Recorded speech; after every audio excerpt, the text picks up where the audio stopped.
स्वागत है दोस्तों आप सबका आपके अपने YouTube चैनल अवध वॉरियर्स पर। शुरू कर रहे हैं अपने यूपी टेट और सुपर टेट इंग्लिश में जो हम लोग बातचीत कर रहे थे उसमें नेक्स्ट श्रृंखला के बारे में हम लोग बात करने जा रहे हैं। इसमें आज मैं आपके सामने लेकर आया हूँ सेंटेंस का पैटर्न। इसके पहले मैंने आपको क्लॉज पढ़ाया था, क्लॉज में जिसमें आपने noun clause, adjective clause, adverb clause ये तीनों आपने सीखा था। अब यहाँ से हम लोग बात करेंगे सेंटेंस के पैटर्न की। तो सेंटेंस की अगर हम बारे में बात करें तो यहाँ से जो हमारी कहानी होगी सेंटेंस पर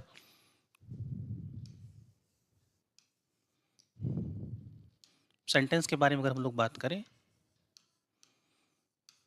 जैसा आपको मालूम है इंग्लिश लैंग्वेज में जो हमारे सेंटेंसेस होते हैं वो दो तरह के होते हैं। सेंटेंस के बारे में जान लीजिए पहले थोड़ा सा। सेंटेंस क्या होता है? सेंटेंस कम से कम इसमें एक सब्जेक्ट हो। कोई भी सेंटेंस अगर आप बनाते हैं तो सेंटेंस में कम से कम एक सब्जेक्ट हो,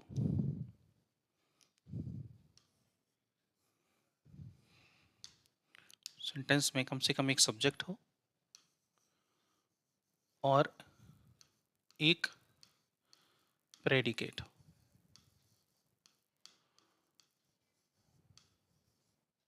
उसी को हम लोग सेंटेंस कहेंगे। अब आपको सब्जेक्ट प्रेडिकेट क्या है मैं ऑलरेडी बता चुका हूँ आपको। पूरा एक एक पैटर्न मैंने आपको सिखा दिया है बेसिक इसका।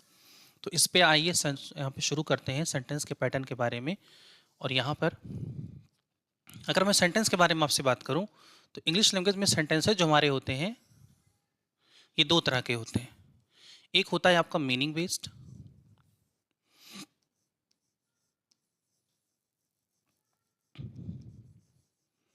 एक होता है मीनिंग बेस्ड जिसे आप कहते हैं अर्थ के आधार पर, जिसे हम क्या कहते हैं, ये 5 हैं टोटल, संख्या 5 है। दूसरा हमारा जो होता है ये हमारा होता है स्ट्रक्चर बेस्ड,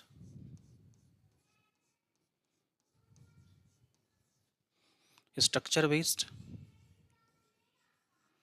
मीनिंग बेस्ड और स्ट्रक्चर बेस्ड। तो मीनिंग बेस्ड जो हमारे होते हैं वो 5 होते हैं और स्ट्रक्चर बेस्ड की जो संख्या होती है ये 3 होती है, 3 होती है।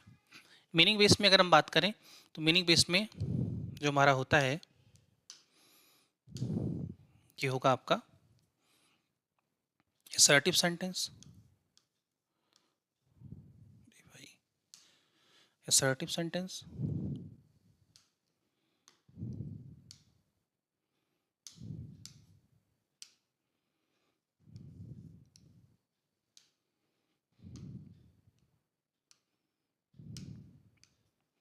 असर्टिव सेंटेंस,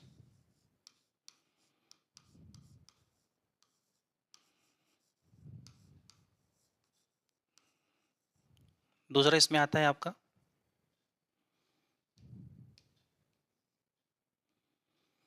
अच्छा असर्टिव को ही हम लोग कह सकते हैं ना, ऐसे समझ लो असर्टिव को ही हम लोग कह सकते हैं डिक्लेरेटिव सेंटेंस।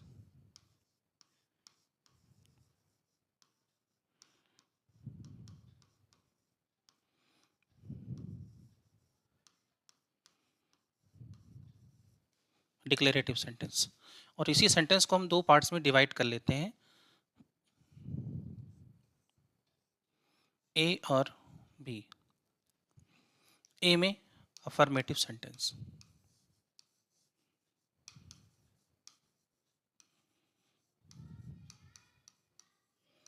अफर्मेटिव सेंटेंस होता है और बी जो है इसमें ही कोई को हम लोग कहते हैं नेगेटिव। इसका मतलब अफर्मेटिव और नेगेटिव जो सेंटेंसेस हमारे होते हैं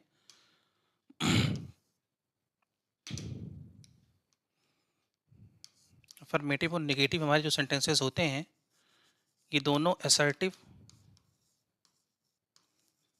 और डिक्लेरेटिव के पार्ट्स होते हैं।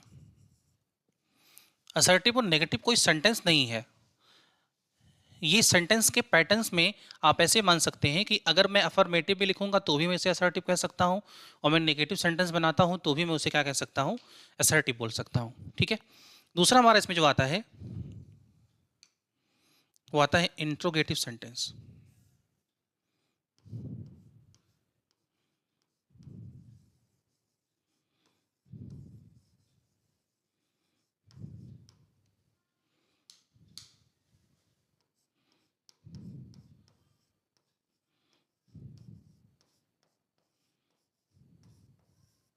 Interrogative sentence. तीसरा इसमें जो आता है वो आता है इम्परेटिव सेंटेंस।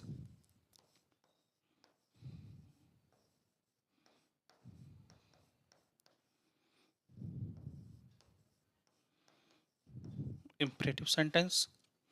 चौथा जो आता है वो है ऑप्टेटिव सेंटेंस।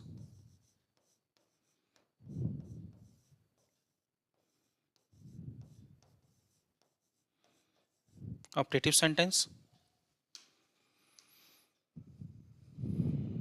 और पांचवा इसमें जो आता है वो है एक्सक्लेमेटरी सेंटेंस।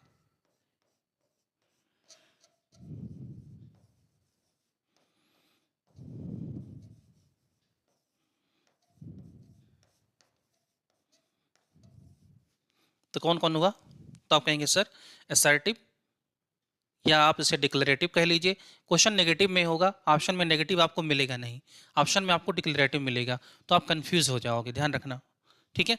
दूसरा interrogative sentence, imperative sentence, operative sentence और एक्सक्लेमेटरी सेंटेंस। स्ट्रक्चर बेस्ड की बात करें तो ये तो हमारा हो गया मीनिंग बेस्ड।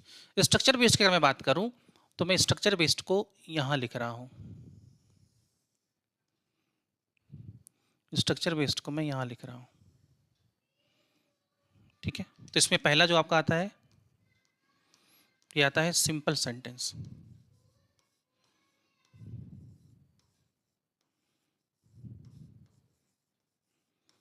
Simple sentence. दूसरा इसमें आता है compound sentence.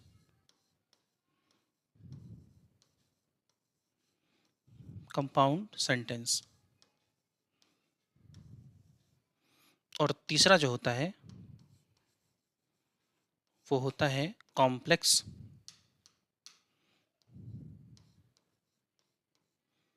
Sentence. Simple, compound और कॉम्प्लेक्स, तो तीन सेंटेंसेस होते हैं। इसमें टाइप्स इसके हैं।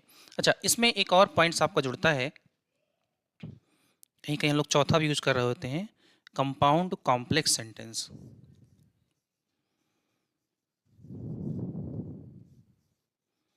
कंपाउंड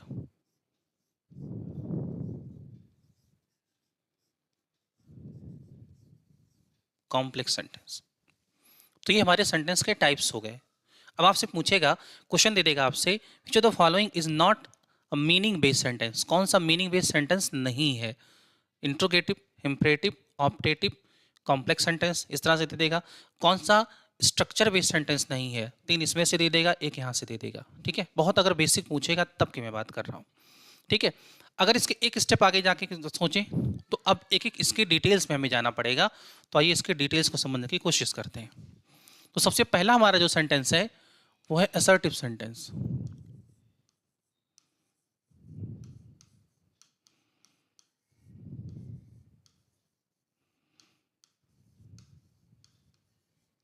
ये है assertive sentence.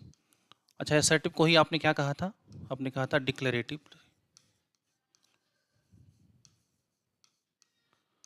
Declarative,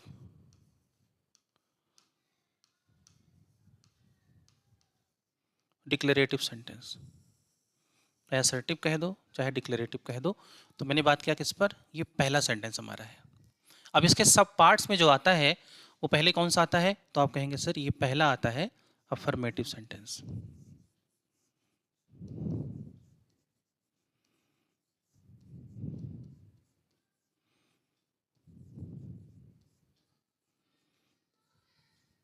affirmative sentence. Affirmative sentence के बारे में देखते हैं, आइए। इसके बारे में देखते हैं। अफर्मेटिव सेंटेंस कहाँ बना है? ये बना है एफर्म वर्ड से। ये बना है एफर्म वर्ड से, और एफर्म का मतलब ही होता है एक्सेप्ट करना, स्वीकारना।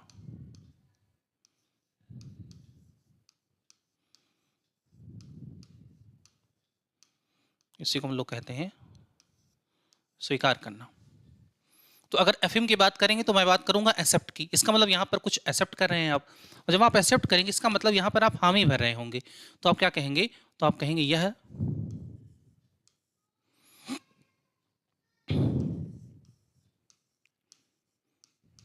पॉजिटिव एक्टिविटी को दिखाता है।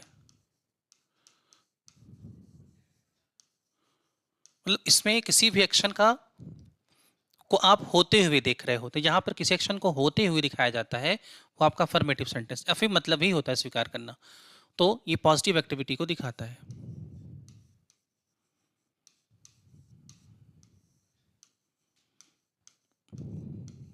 पॉजिटिव एक्टिविटी को दिखाता है। अब दिन भर में आप बहुत सारे सेंटेंसेस आप बोलते रहते हैं, अफर्मेटिव में दिन भर में आप बहुत सारे सेंटेंसेस बोलते रहते हैं, ठीक है। तो कोई भी सेंटेंस आप लिख लो, इससे कोई बहुत बड़ी चीज़ नहीं है, ये बहुत आसानी से आप इसको देख सकते हो। तो आप कहेंगे सर, जैसे मैं लिख लूँ यहाँ पे, मान लिया मैंने यहाँ पे लिख दिया she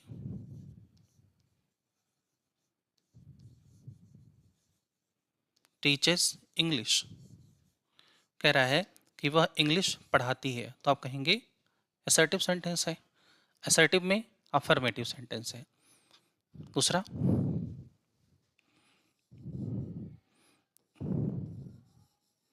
I called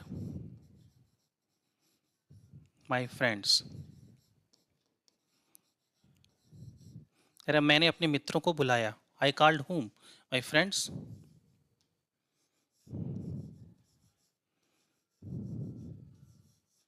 you and I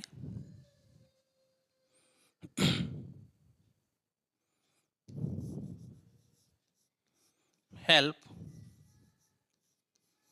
each other. तो ये सारे सेंटेंस क्या होंगे? ये सारे सेंटेंस होंगे अफर्मेटिव सेंटेंस। इसको आपको बहुत ज़्यादा आपको रटने की ज़रूरत नहीं है, बहुत ज़्यादा आपको इसको देखने की ज़रूरत नहीं है, नॉर्मली आप इसके बारे में जानते हैं। तो ये तो कहानी अफर्मेटिव की हो गई। अब आते हैं, बातचीत करते हैं नेगेटिव सेंटेंस पर।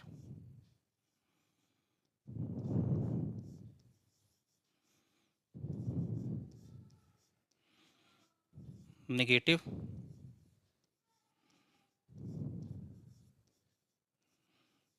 नेगेटिव सेंटेंस की बात करते हैं। अच्छा, नेगेटिव सेंटेंस बना कहाँ से है? तो आप कहेंगे सर नेगेटिव सेंटेंस जो बना है ये निगेट वर्ड से बना हुआ है। ये निगेट वर्ड से बना हुआ है। और निगेट मतलब क्या होता है? निगेट मतलब क्या होता है? मना करना। मना करना। तो आप ये क्या कह सकते हैं कि यह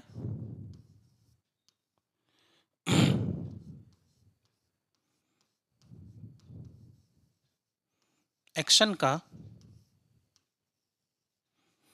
का ना होना दिखाता है।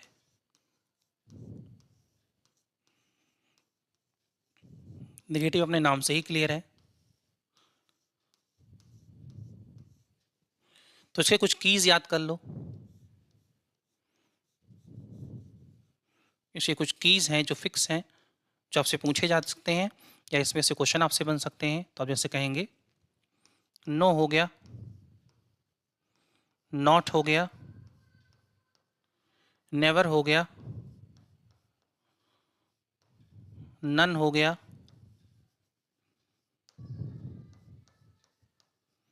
नीदर हो गया,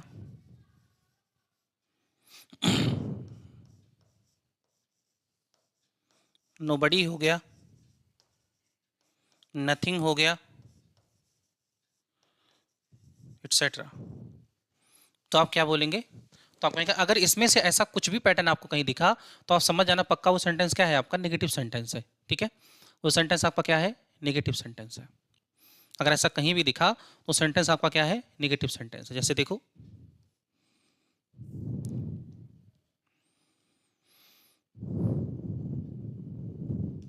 जैसे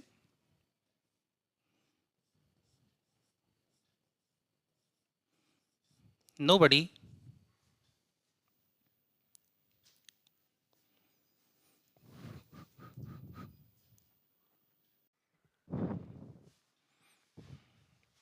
चलें, जैसा कि हम बात कर रहे थे अफर्मेटिव सेंटेंस के बारे में, और दूसरा हमारा जो सेंटेंस आएगा इसमें वो हमारा होगा नेगेटिव सेंटेंस।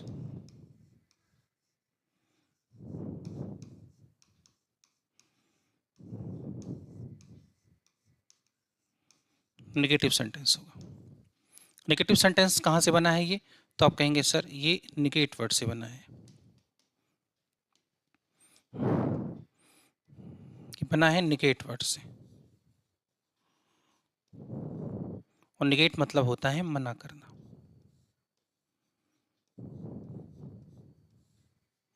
अब इसमें अगर आप देखें तो आप कहेंगे ये सेंटेंस क्या होता है, इसमें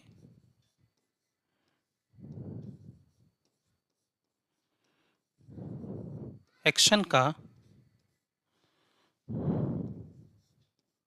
ना होना दिखाता है, मतलब इसमें एक्शन आपका नहीं हो रहा होता।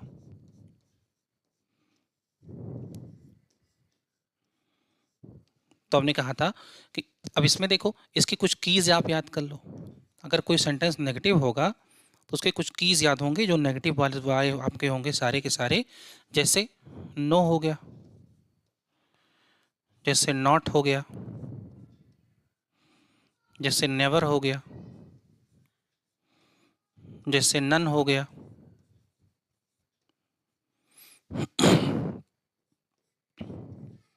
जैसे नीदर हो गया, जैसे नॉर हो गया।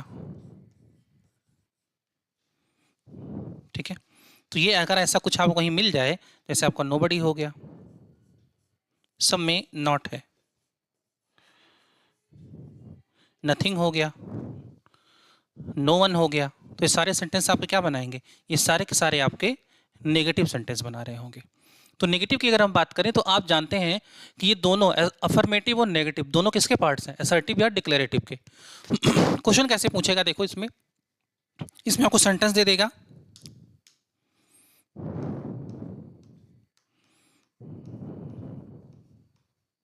नोबडी वॉज देयर, कह रहे कोई भी वहां नहीं था। कौन सा सेंटेंस बनेगा, आप कहेंगे नोबडी नेगेटिव। फिर बताओ,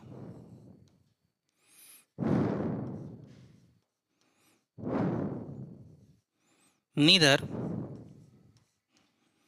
लुक्स हैप्पी, कह रहा है कोई भी खुश नहीं लग रहा है। कौन सा सेंटेंस होगा, तो आप कहेंगे नेगेटिव सेंटेंस होगा। फिर जैसे मैंने कह दिया आपसे,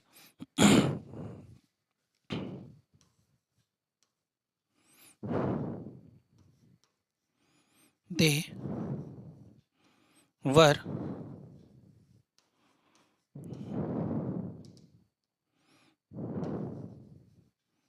वी वर नॉट रेडी, कह रहा है वो तैयार नहीं थे। सेंटेंस क्या हो जाएगा, नेगेटिव हो जाएगा। कितनी भी सेंटेंस आप बना सकते हो, इससे कोई फर्क पड़ने वाला नहीं है। ठीक है,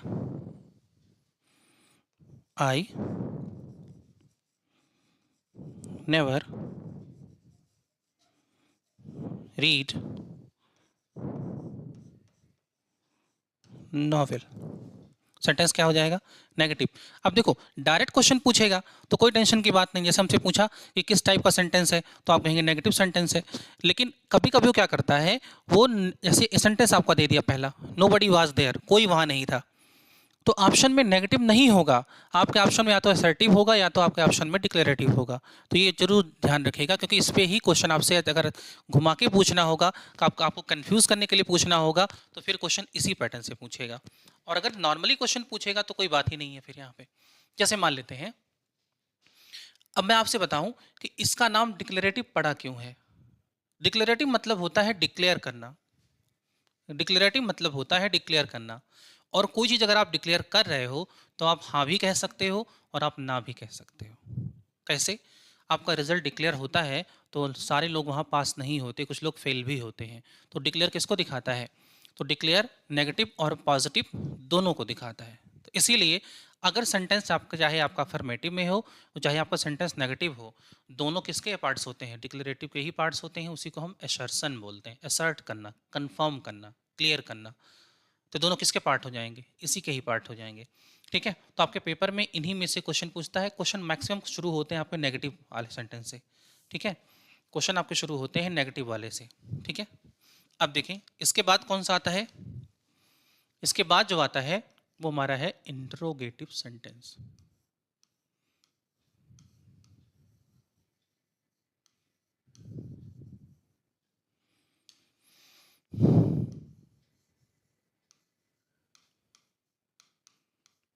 इंट्रोगेटिव सेंटेंस, जो कि दूसरा सेंटेंस है इंट्रोगेटिव सेंटेंस। और इंट्रोगेटिव सेंटेंस में इंट्रोगेटिव मार्क मस्ट है। अच्छा, ये टू टाइप्स के होते हैं। इंट्रोगेटिव सेंटेंसेस हमारे जो होते हैं वो टू टाइप्स के होते हैं, ठीक है। एक हमारा होता है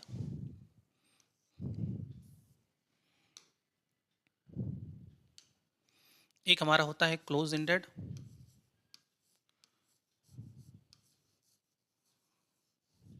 एंडेड, और दूसरा हमारा होता है open ended.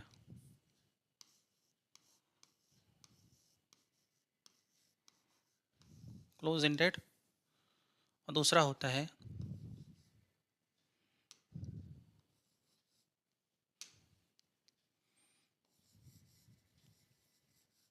Open ended. Close ended क्या है? क्लोज एंडेड जो होते हैं, तो आप ऐसे कह सकते हैं, ये जो आपको दिख रहे हैं ये यस या नो टाइप के होते हैं।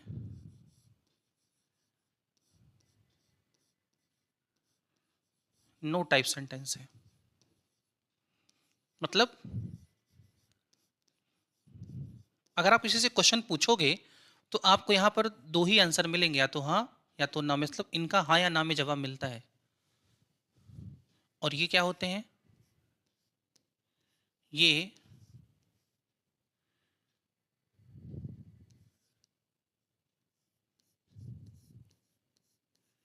एक्सप्लेनेशन को दिखाते हैं, मतलब यहाँ पर आपको डिटेल करना पड़ता है।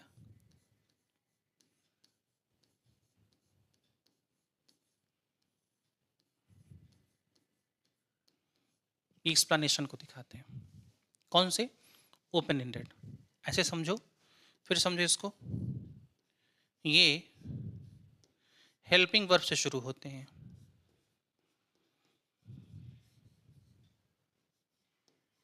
ये हेल्पिंग वर्ब से शुरू होते हैं।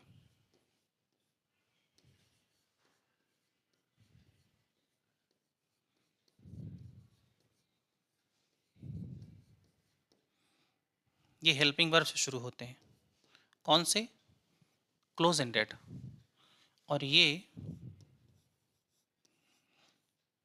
ओपन एंडेड, ये WH फैमिली से शुरू होते हैं।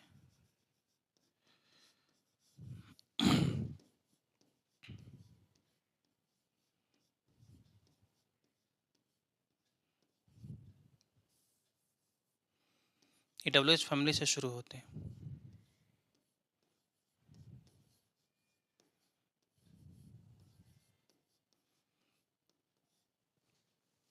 ये एक क्लोज एंडेड है और ये ओपन एंडेड है। ये यस या नो टाइप के हैं। इनमें यस या नो का आंसर आपको नहीं मिलेगा, मतलब इसमें आपको डिटेल देना पड़ेगा। इसमें आपको डिटेल की कोई ज़रूरत नहीं है, क्योंकि इसके जो आंसर हैं, ये आंसर इसके बंधे हैं, फिक्स हैं। जितने लोगों से पूछोगे सबका एक ही जवाब होगा, या तो हाँ या तो ना। जैसे मैं आपसे पूछूं, क्या आप तैयार हो, तो आपका आंसर क्या होंगे? आपके आंसर या तो हाँ में होंगे या तो आपके आंसर ना में होंगे। इसके अलावा आपके हमसे पास कोई जवाब नहीं होगा। लेकिन मैं आपसे पूछूं कि आप क्या कर रहे हो, तो अब आपके पास हाँ या ना में जवाब नहीं होगा। क्यों? क्योंकि ये ओपन एंडेड है, तो आपको डिटेल करना पड़ेगा, एक्सप्लेन करना पड़ेगा। जैसे देखो,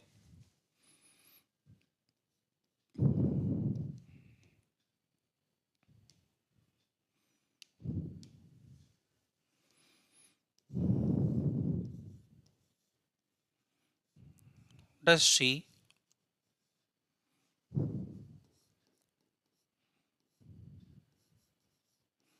live here?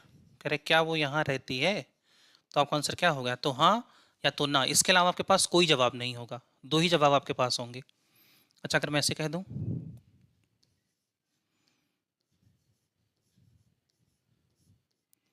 Who lives here? कौन यहाँ रहता है? अब आप सबके सबके जवाब अलग अलग हो सकते हैं। तो ये क्या हो जाएगा? Open ended. ये क्या है? Close ended. तो फिर बताओ,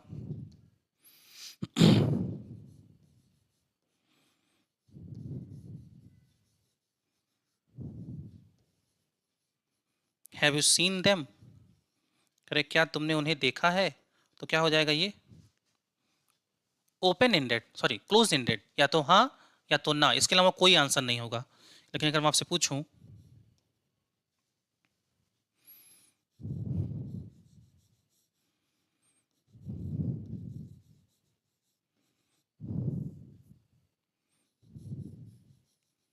why were you so puzzled,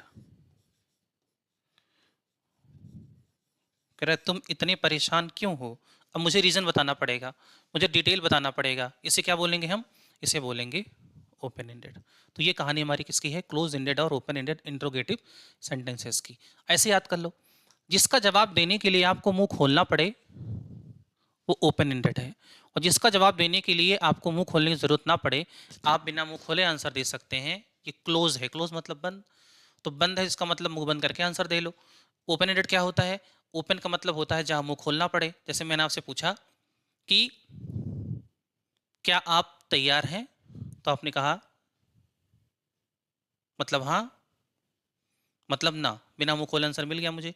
लेकिन मैं आपसे पूछा, अगर मैंने आपसे कहा आपका क्या नाम है, आप कहाँ जा रहे हो, आप क्या करते हो, तो आप क्या कहोगे। अब इससे आंसर नहीं मिलेगा मुझे, मुझे क्या करना पड़ेगा, मुझे पूरा डिटेल चाहिए। तो अब मैं कहता मैं पढ़ाई करता हूँ, मैं मार्केट जा रहा हूँ, मैं ऐसा कुछ, ठीक है। तो ये क्या हो जाएंगे आपके इंट्रोगेटिव सेंटेंसेस, बहुत इंपॉर्टेंट है, पूछे जाते हैं आपके पेपर में, तो ध्यान रखिएगा यहाँ से, ठीक है। तो आज के लिए क्लास यहीं तक रखते हैं, मिलते हैं नेक्स्ट वीडियो में, और इसके बाद फिर मैं आपको पढ़ाऊँगा इम्परेटिव, ऑप्टेटिव और एक्सक्लेमेटरी सेंटेंसेस, ठीक है। तो आज के लिए यहीं तक। आप अपने लाइक शेयर कमेंट्स ज़रूर दीजिएगा और अपने सुझाव दीजिएगा। और मैं यहाँ पे आपके जितने भी पैटर्न्स हैं, मैं एक एक करके मैं आपको पढ़ाना शुरू कर दिया हूँ, मैं पूरा आपको पढ़ाऊँगा इसमें। आज के लिए यहीं तक, धन्यवाद, थैंक यू।